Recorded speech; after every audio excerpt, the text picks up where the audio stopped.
Good evening, Dr. Jones and fellow classmates. My name is Jacqueline Benedict. The individual is strong. The individual is fast. The individual is witty.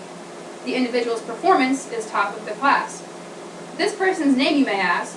No, the name is not John, or no, it's not Nick, nor Terrence, and definitely not Luke. How tall is this person? 5'10", 6 foot, 6'5"? This person must weigh at least 180 pounds, maybe even pushing 200. No, this individual's name is Rachel. The individual is a female, and she stands at 5'7", 140 pounds. I am here today to discuss our nation's women fighting for our freedom, to introduce the claims that support the cause and claims that are against. I am a Naval ROTC student. I will commission as a naval officer in December 2017. I sometimes see individuals, especially on social media, put down women who serve our country. I would like to shine light on positive and also on negative aspects of women serving our country. My perspective personally is that women should be allowed to perform in any region of the military if they can maintain the same standards that are expected from men. No less, only more. The topics I will be addressing regard physical fitness standards, behavior during these integrations, and even a few reasons as to why men and women should just not work together to begin with. Let's start with physical fitness. When people think about the military, they think of individuals who are able to perform physically. Each branch of the military has physical fitness tests and certain scores that must be attained by each individual. According to the Navy.com website that lists the standards and scores that men and women must get, there are obvious differences. For example, in order to get the highest score on push-ups for women, the number is 48 in 2 minutes for a 21-year-old. For men, the age of 21, in a course of 2 minutes, must get 87. The differences continue into the run times as well. The argument for those that are opposed to women's service, or even women being integrated into combat units, is supported by the different PRT standards. Although the military has different branches, the differences are noted within each, so to stay organized, I'll be focusing on the Navy side and their standards only. The push-up number is nearly 2 times more complicated than that of the women, and the 1.5 miles is almost more than a minute for women.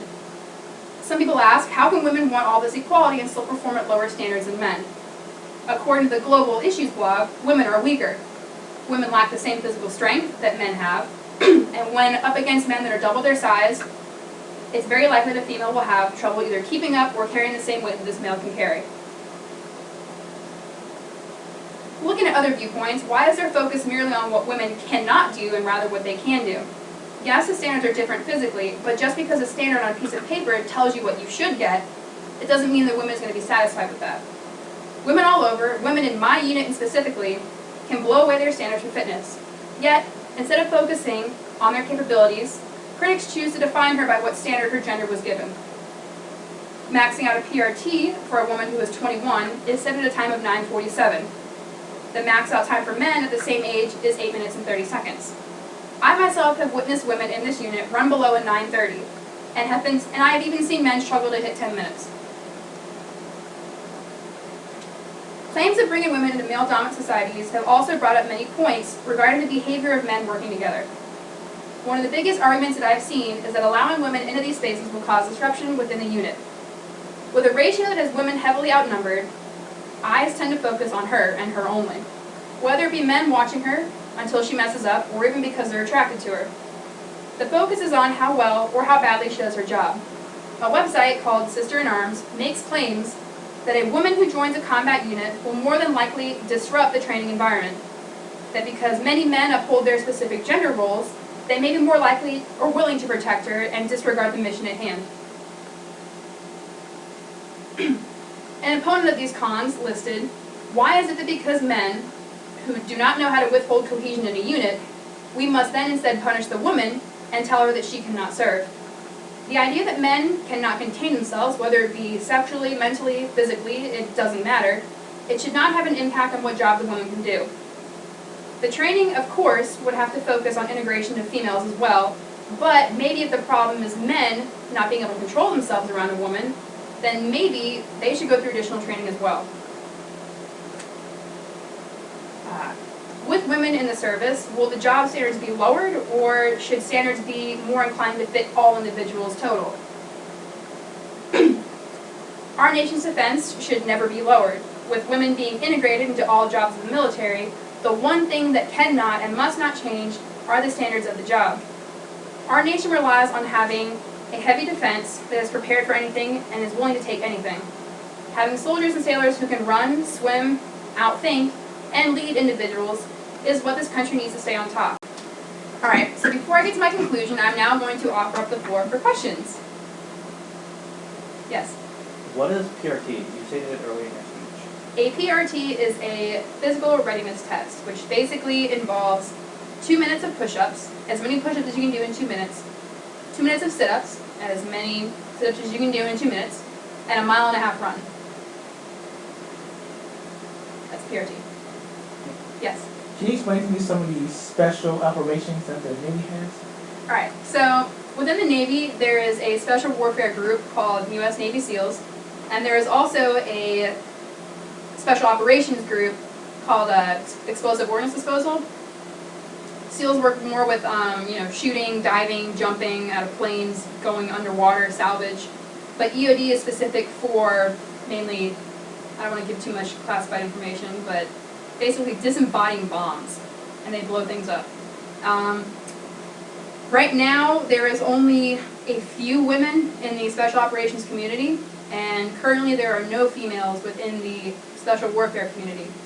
What they are trying to do is, in some cases in the other branches, they're actually lowering standards for the women who have been accepted into the training, and they're allowing the women to go through, a test more than once, or running a course more than once.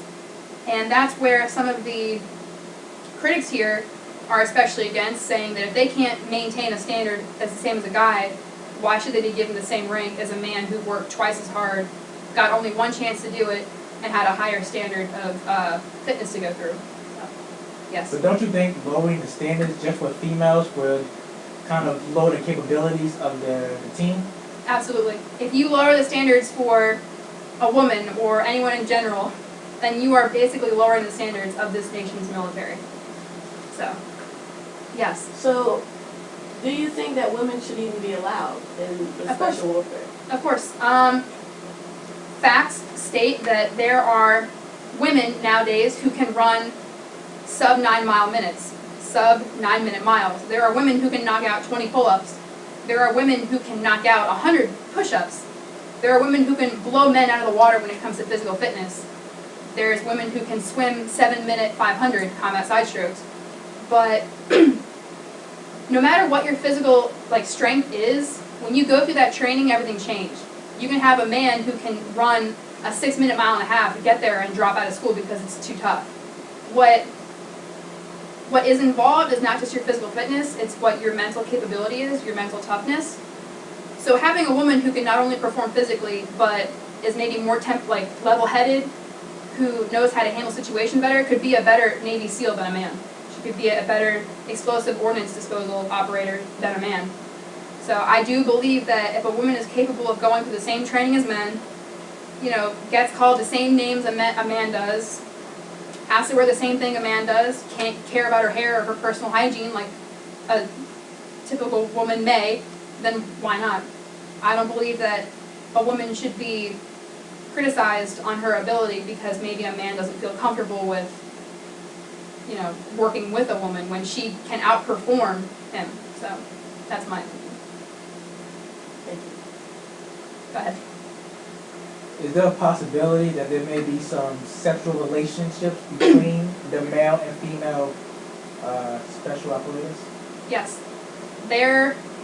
As much as people don't like to admit, there are sexual relationships everywhere. Not saying it's super common, but they are there, whether you're on a ship, whether you're at a squadron.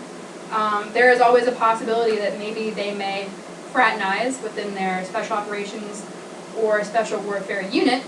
However, can one really pin that on just the woman? That just because now she's here, that a man also wants to engage in consensual activity, why are the cons only faced at her? When clearly the man at hand also cannot handle a responsible work environment. Why just her? Why is she the only one being criticized that she can't do a job? So yes, people do engage in sexual relationships. And there is a huge possibility of that. All right, well, basically to sum up this speech, lowering our nation's defense is not something that can happen. So if a woman were to try and come into the service, demanding lower expectations, demanding things to be changed to fit her more personally, then she's not going to make it, and neither will this nation's defense. Thank you.